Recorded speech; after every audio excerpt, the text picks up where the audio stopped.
my cousin, my brother. See him as another dark-skinned threat. Can't walk the street without a pat down. Pat his pride down. Search his voice to silence. My cousin, my Peace building in my community looks like digging into the psychological roots of gun violence and why. Pat his pride down. Search his voice to silence. Reporting on conflict, its consequences, its roots, and most important, the lessons that can be drawn so as to prevent future conflicts has been a constant in our work since the beginning. Many times the world community glances and looks away. I mean, it's really hard to keep people's attention on all these stories. By doing these kind of panels and reinvigorating journalists and others in the room, you know, to remember that those people, for them, their war is not over, you know. The Pulitzer Center is one of the great institutions in American media right now because they are giving media organizations the opportunity to tell stories that are so vital, stories that can create empathy, create understanding about the world, that are the antidotes to hate and prejudice that we see so often. When you talk about peace building, it's really about addressing the root causes of conflict, because peace is not just the absence of war. Peace is really the circumstances that allow each citizen to thrive. And so it's critical to be able to cover that and report on those stories.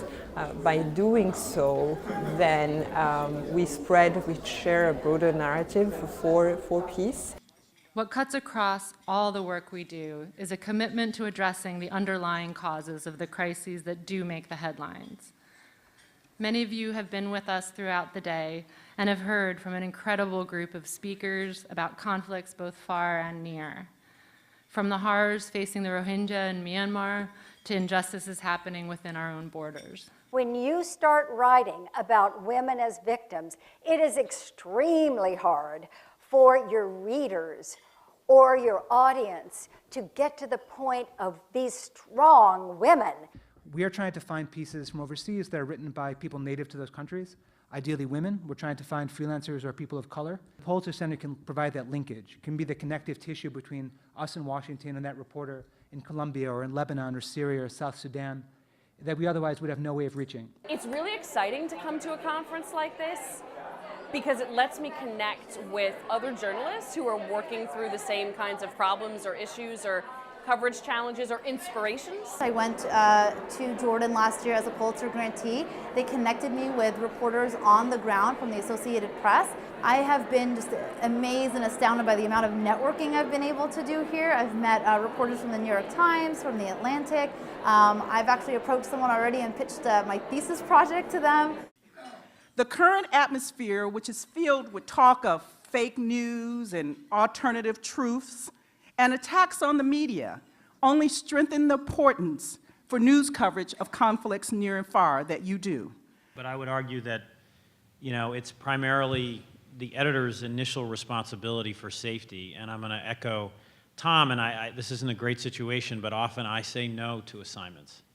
For the third year in a row, the Pulitzer Center is funding high-level hostile environment and first aid training for freelancers. The 14 freelancers chosen for this year's training will head out to rural Virginia tomorrow afternoon for a 5-day course led by First Option Safety, a leading trainer in this field. When you're taking travel expenses out of your salary, which is rarely something to write home about, it often means that you cut corners wherever you can.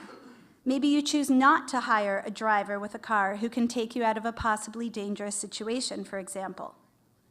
But when you have organizations like the Pulitzer Center on board who are financially supporting your travel, it means you make decisions based on what's best for the reporting and best for your safety.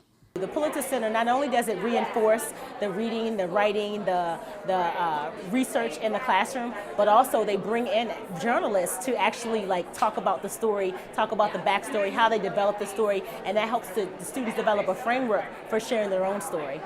We've been working on a project called Fighting Words over the last couple of months. Students are working in lines from different Pulitzer Center reporting projects that appeal to them, that speak to them, and also adding their own voice as a way of using poetry to address conflict. Pain dull as butter knives, so distant in the clouding sickness, this epidemic is forgotten, but not gone, filling his veins and drowning him from the inside out.